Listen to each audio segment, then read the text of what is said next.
This is Roger Hibbert and his beautiful wife Elizabeth, and today we're in Mark 13. And as he came out of the temple, one of his disciples said to him, "Look, teacher, what a wonderful stones and what wonderful buildings." And Jesus said to him, "Do you see these things, great buildings? There will not be left here one stone upon another that will not be thrown down, sign of the ends of the age." And as he sat on the Mount of Olives opposite the temple, Peter, James, and John, and Andrew asked him privately, "Tell us, when will these things be? And what will be the sign when all these things are about to be accomplished?" And Jesus began to say to them, "See that no one leads you astray. Many will come in my name, saying, 'I am he,' and they will lead many astray. And when you hear of wars and rumors of wars, do not be alarmed. This must take place, but the end is not yet. For nation will rise against nation, and kingdom against kingdom. There will be earthquakes in various places. There will be famines. These are but the beginnings of the birth pains. But be on your guard, for they will deliver you over to councils, and you will be beaten in synagogues, and you will stand before governors and kings for my sake, to bear witness before them. And the gospel must first be proclaimed to all nations. And when they bring you to trial and deliver you over, do not be anxious beforehand what you are to say, but say whatever is given you in that hour. For it is not you who speak, but the Holy Spirit. And brother will deliver brother over to death, and the father his child, and children will rise against parents, and have them put to death. And you will be hated by all for my name's sake, but the one who endures to the end will be saved."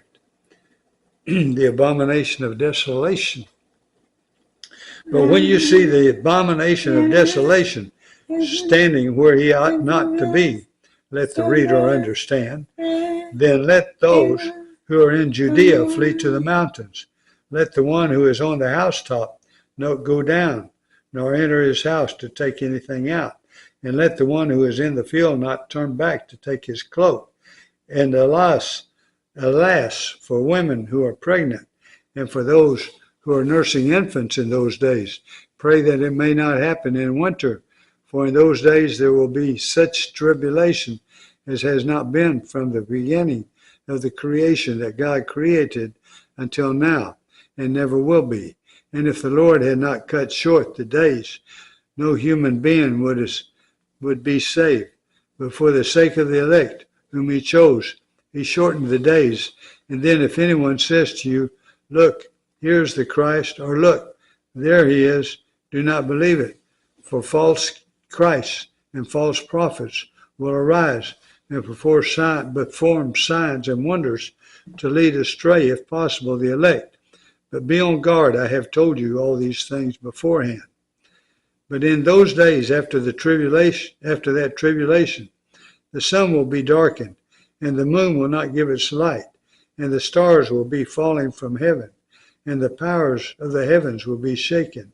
And then they will see the Son of Man coming in clouds with great power and glory. And then he will send out the angels and gather his elect from the four winds, from the ends of the earth to the ends of heaven. From the fig tree learn its lesson. As soon as its branches become tender and puts out its leaves, you know that summer is near. So also when you see these things taking place, you know that he is near at the very gates. Truly I say to you, this generation will not pass away until all these things take place. Heaven and earth will pass away, but my words will not pass away. No one knows that day or hour, but concerning that day or that hour, no one knows, not even the angels in heaven, nor the Son, but only the Father. Be on guard, keep awake, for you do not know when this time will come.